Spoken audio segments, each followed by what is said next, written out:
porque lo más importante es que se acaba el dedazo.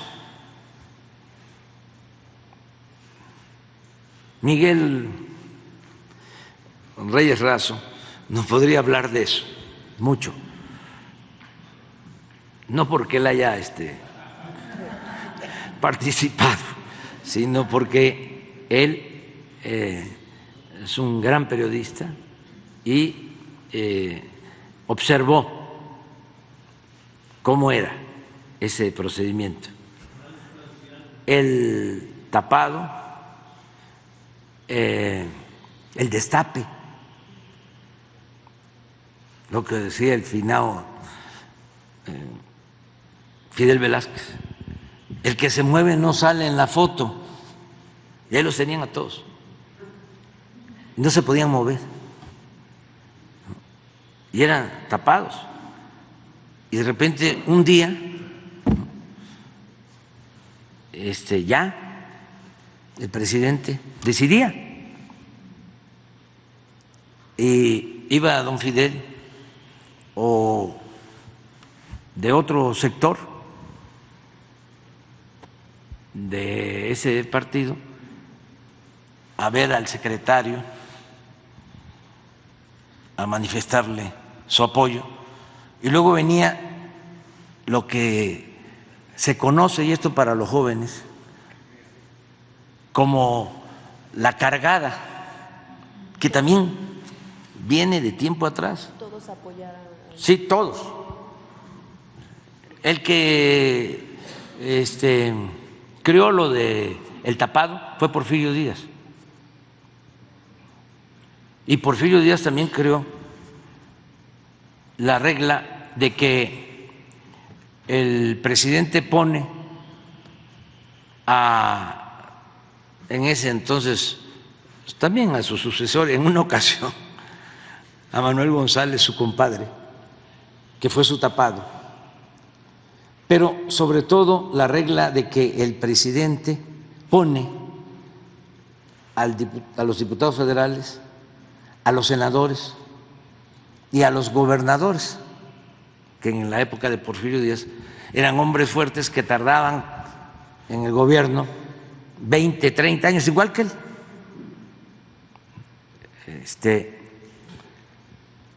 Y la regla era, después se le atribuye a don Adolfo Ruiz Cortines, pero no, viene de Porfirio Díaz, porque hay muchas cosas pues, que la revolución no pudo cambiar.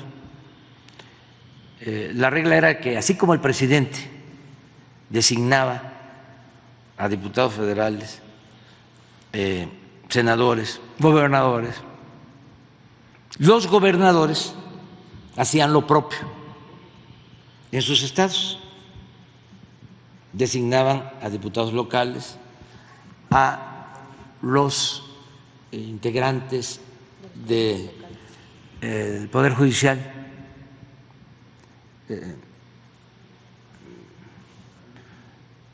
presidentes municipales, así era, ¿no?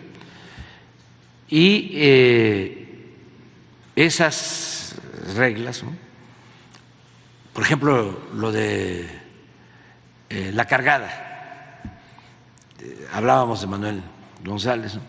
Tenía tapado Porfirio a Manuel González porque tenía que dejar en la presidencia, porque había llegado al poder, había tomado el poder por la fuerza,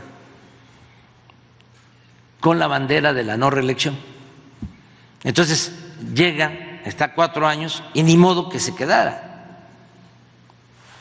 Estaba muy fresco el plan de Tuxtepec, de la no reelección. Entonces es cuando hay varios aspirantes y su tapado es su compadre, Manuel González, que nada más fue ese periodo, 4 años, porque después regresa Porfirio y ya modifica la Constitución y ya se queda 30 años. Se establece la reelección. Pero cuando se destapa a Manuel González, empiezan a llegar los telegramas,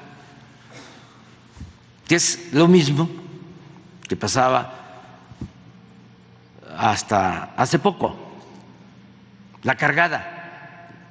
El hombre fuerte en San Luis Potosí, habían ahí 2 hermanos famosos en el Porfiriato. En Hidalgo también 3 hermanos, graviotos, eran los que dominaban. Y los telegramas, ¿no? Aquí todos con Manuel González. Esa es la cargada. En San Luis Potosí, todos con Manuel González. En Tabasco, todos con Manuel González por su heroísmo en la defensa de la patria, y otros que eran muy chistosos, ¿no? Aquí todos estamos con el manco, porque le faltaba un brazo, que lo había perdido en la defensa de Puebla, cuando el sitio de Puebla, no en la batalla del 5 de mayo, sino un año después que volvieron los franceses y que se defendió Puebla. Ahí estuvo defendiendo Puebla Porfirio Díaz y estuvo Manuel González, y ahí perdió el brazo. Entonces, todo eso se acaba, se termina, y es mandar muy lejos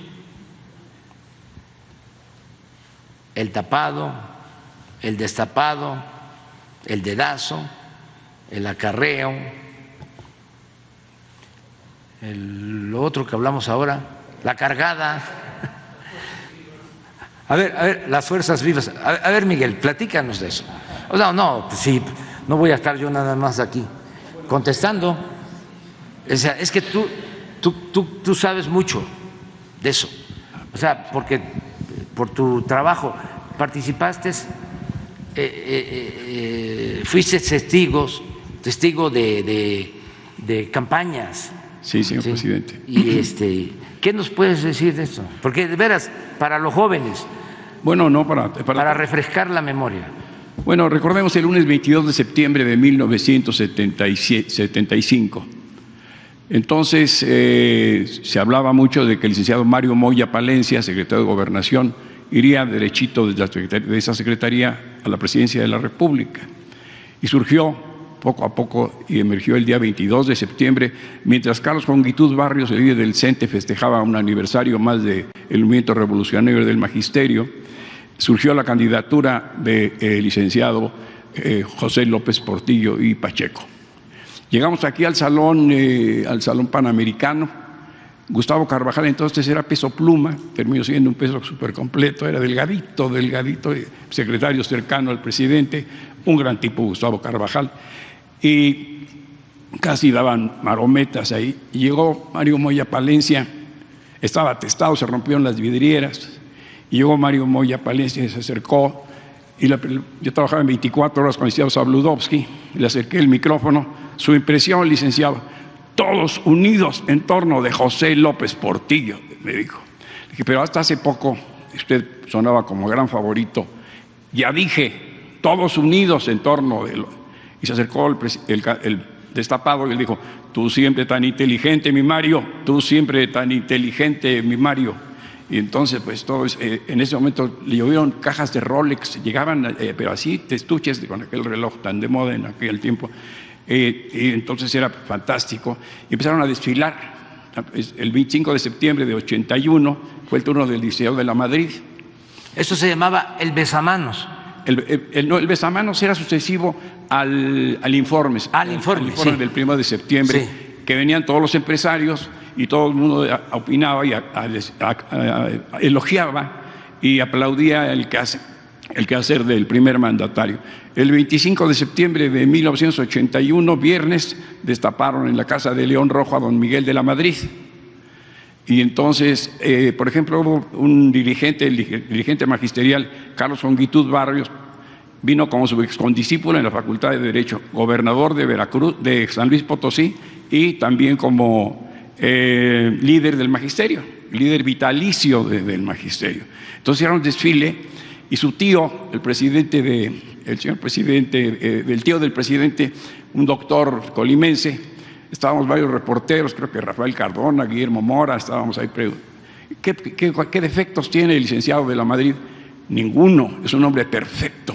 Que ya lo moló usted, ya le quitó la calidad de humano, entonces al presidente. Entonces todo esto que usted reseña, que tiene muy bien, usted lo atestiguaba, lo veía, y era en sus propias memorias, en mis tiempos, el gran problema del presidente en turno era buscar su sucesor. Por ejemplo, cuando el presidente López Portillo se renuncia a Carlos Tello, y el secretario, y ahí se empezó a descomponer la baraja, ya no se empezó a perder. Entonces sí, se iba formando, parecía ser entonces la decisión más importante del presidente o hasta de un gobernador. Don Alfonso Martínez Domínguez, a la hora que designó el PRI al doctor Jorge Treviño, que se lavaba las manos con este desinfectante, cada vez saludaba a algún campesino, elogiaba mucho a Santana. Jorge Treviño Martínez, compadre de don Miguel de la Madrid, me dijo Martínez Domínguez, don Alfonso, me dijo: yo no sé si la historia me juzgue bueno o mal gobernador, pero mi responsabilidad es conservar intacto el poder y tengo que devolverlo así de intacto. Y había sido Martínez Domínguez, pues jefe del gobierno, presidente del partido y un político de larga data.